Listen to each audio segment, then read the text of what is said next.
சீனு, ஏய் மாயா, கால் வலியோட எதுக்காக இந்த ஷீல்ட் எல்லாம் எடுத்துட்டு வந்த? இந்தா. ஏய், இதுக்கு என்கிட்ட கொடுக்குற? இல்ல சீனு, இதுக்கான முழு சொந்தக்காரர் நீதான். என்ன சொல்ற மாயா? இது உன்னோட வெற்றி. அது மட்டும் இல்ல, நீ விட்ட சவால்ல ஜெயிச்சு கிடைச்ச வெற்றி. இது எப்படி எனக்கு சொந்தமாகும்? குடும்பத்துக்கு வாரிசு வேணும்னு அந்த குடும்பத்துல இருக்கிற எல்லாரும் ஆசைப்படலாம். ஆனா அந்த வீட்டு பொண்ணு 9 மாசமா அந்த கருவை தன்னோட வயித்துல சுமந்து அதுக்கான வலி வேதனைய அவதான் அனுபவிப்பா. அந்த மாதிரி நீ சீனு, நான் பாட்டுக்கு இந்த காலை வச்சுக்கிட்டு சவால் விட்டுட்டு வந்துட்டேன். இத்தனை நாளா என்ன ஜெயிக்க வைக்க நீ எவ்வளவுலாம் கஷ்டப்பட்டிருக்க. அதுக்காக தாண்டா சொல்றேன், இது உன்னோட வெற்றி. ஏய், உன்ன மாதிரி ஒருத்தன் எனக்கு ஹஸ்பண்டா கிடைச்சது நான் 7 ஜென்மத்துல புண்ணியம் பண்ணிருக்கேன் சீனு. இல்ல மாயா, நீ எனக்கு மனைவியா கிடைச்சதுக்கு நான் தான் புண்ணியம் செஞ்சிருக்கணும். இல்ல சீனு, எல்லாரும் நினைக்கிற மாதிரிதான் நீயும் நினைக்கிற. ஆமா, நமக்கு கல்யாணம் ஆகும்போது எல்லாரும் சொன்னாங்க, நீ அமெரிக்காலேயே பிறந்து அங்கே படிச்சு வளர்ந்தவ, இங்க வந்து இப்படி ஒரு பட்டிக்காட்டான கல்யாணம் பண்ணிக்கிறியே, இவன் உனக்கு பொருத்தமில்லாதவன்னு சொன்னாங்க. அதுதானே மாயா உண்மை. நான் உனக்கு பொருத்தமே இல்லாதவன் தானே? டே, அவங்களுக்கெல்லாம் என்னடா தெரியும்?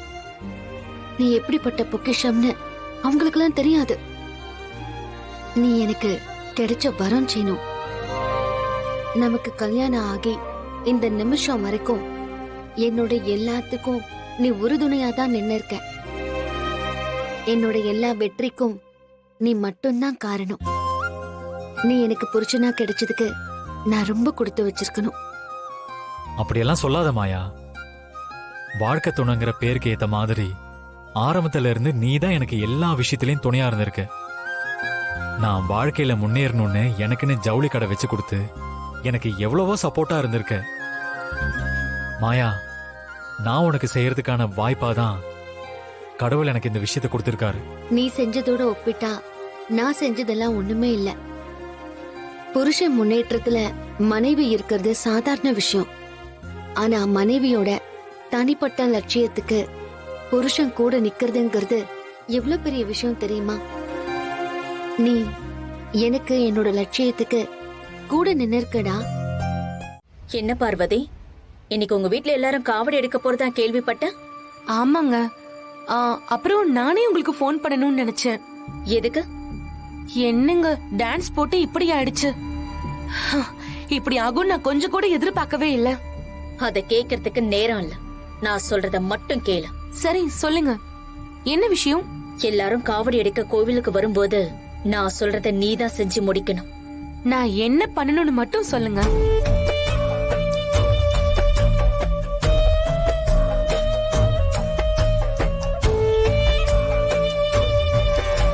சரி, நீங்க சொன்ன மாதிரி நான் பண்ணிடுறேன்.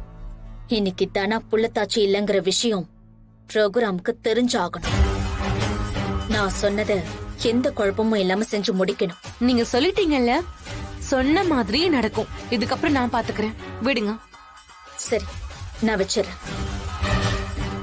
இத்தனை நாளா நழுவி போன விஷயம் இன்னைக்கு நடக்க போகுது. தனா, இன்னைக்கு நல்லா மாட்னடி.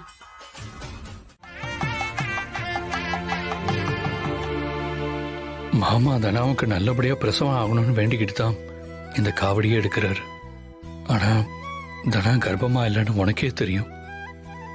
இந்த விஷயம் கண்டிப்பா மாமாக்கு என்னைக்காவது ஒரு நாள் தெரியதான் வரும். அப்ப மாமா நாங்க ஏன் இந்த விஷயத்த மறைச்சோன்னு அமைதியா புரிஞ்சுக்கிட்டு அவர் எங்களை ஏத்துக்கணும். தனாவுக்காக நான் இது வரைக்கும் எதுவுமே செய்யல. ஆனா மாமா எங்களை ஏத்துக்கிறதுல தான் எங்களுக்கு சந்தோஷமே. அந்த சந்தோஷத்தை அவளுக்கு கொடுக்கணும் தான் பாக்குறேன். அதுக்கு நீதான் அருள் புரியணும்.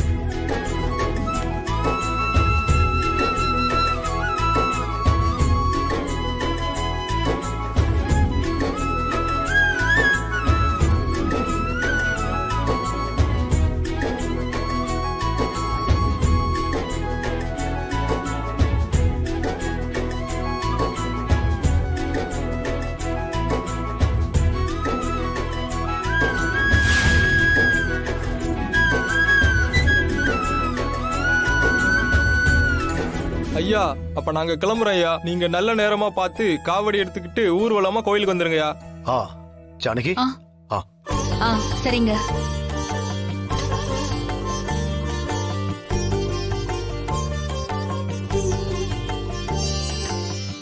ரொம்ப நன்றிங்க ஐயா. நாங்க கிளம்புறோங்க ஐயா. என்னதானா இப்படி கேக்குற? மாமா உனக்கு பிரசவம் நல்லபடியா நடக்கணும் தானே இந்த வேண்டுதல் இந்த பூஜை எல்லாம் பண்ணிட்டு இருக்காரு. அவருக்கு நீ கர்ப்பம் இல்லைங்கிற விஷயம் தெரிஞ்சா நாம எதுக்காக இப்படி உண்மையை மறைச்சோங்கிறத அவர் அமைதியா புரிஞ்சுக்கிட்டு நம்மளை ஏத்துக்கணும்னு வேண்டியிருக்கேன்.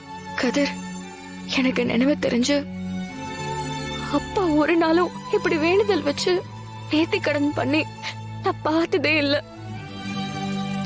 அவரு எனக்காக மாலை போட்டு காவடி எடுக்கிறேன்னு வேண்டிக்கிட்டதா இருக்கட்டும், அன்னைக்கு மாயாவுக்காக கோவில்ல அங்க பிரதர்ஷனம் பண்ணதா இருக்கட்டும், இது எல்லாமே அவர் எங்க மேல எவ்வளவு பாசம் வச்சிருக்காருங்கிறத எங்களுக்கு புரிய வச்சிருக்கு.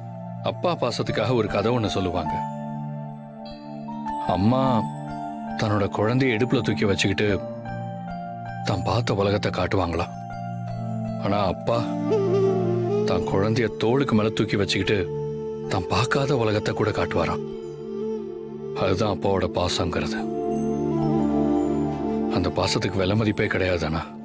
ஆமா கதிர், அப்பாவோட முகத்தை பார்க்கும்போது நானே எல்லாத்தையும் சொல்லிடலான்னு கூட சில நேரத்துல தோணும்.